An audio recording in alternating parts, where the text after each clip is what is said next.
આજે વાત કરવી છે કરોડો રૂપિયાના આયોજન પાછળ લાખો રૂપિયાનો ખર્ચ વસૂલી લેતા વડોદરાના યુનાઇટેડ વેના ગરબાની.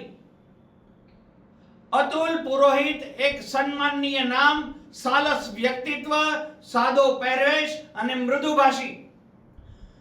ગરબામાં અવ્વલ એવો ગુજરાતનો આ પ્રૌઢ ગાયક પોતાની ગાયકીથી લોકોના મન મોહી લે છે અને એના નામ માત્રથી વડોદરા નહીં પરંતુ દેશભરના અને વિદેશના ખેલૈયાઓ યુનાઇટેડ વેના ગરબા ગ્રાઉન્ડમાં વર્ષોથી આવતા રહ્યા છે અને કદાચ આવતા રહેશે.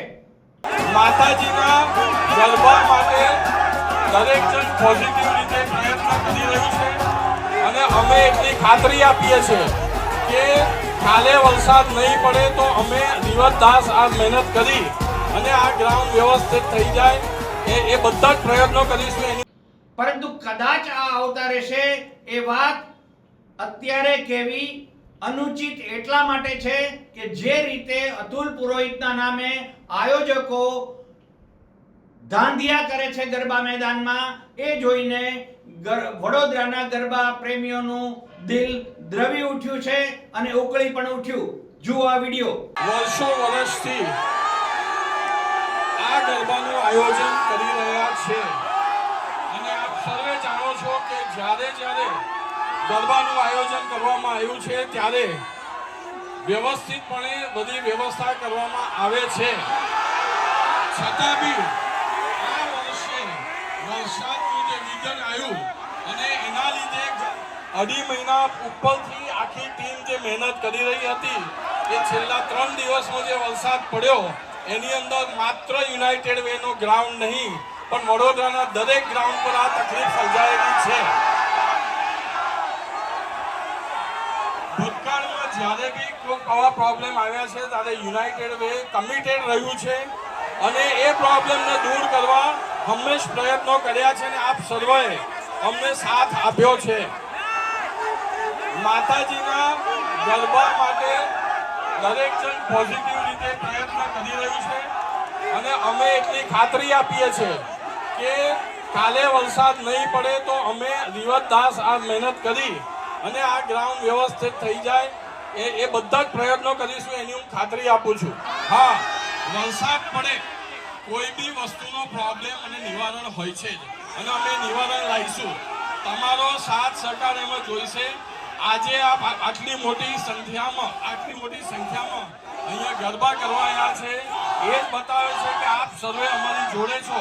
હવે અમને થોડો 24 કલાકનો સાથ આપો અને અમે આ ગ્રાઉન્ડને ચોક્કસપણે સરખું કરીશું. છતાં બી તમને આવતીકાલના ગ્રાઉન્ડની કન્ડિશન પર શંકા રહી હોય આવતીકાલે તો તમે જે નિર્ણય આપશો એ અમે કરીશું.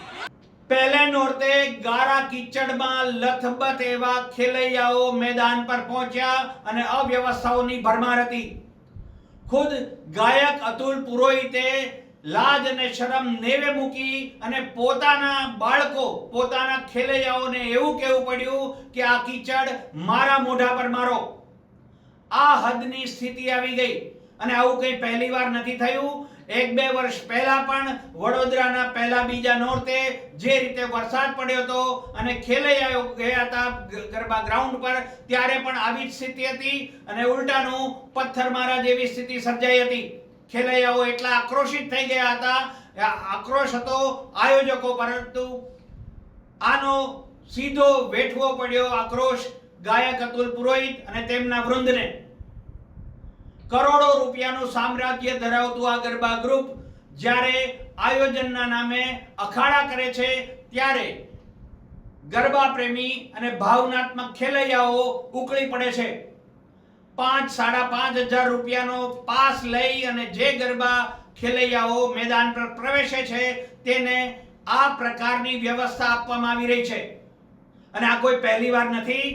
લગભગ વર્ષ 2000માં યુનાઇટેડ વેના ગરબા 3 દિવસ બંધ રહ્યાનો એક આખો ગુજરાતના ગરબામાં સૌથી મોટો ઇતિહાસ છે. ત્યારે પણ કેટલાક ગોસમોટાળા સામે આવ્યા હતા, ચેરિટી કમિશનરે તપાસ કરી હતી.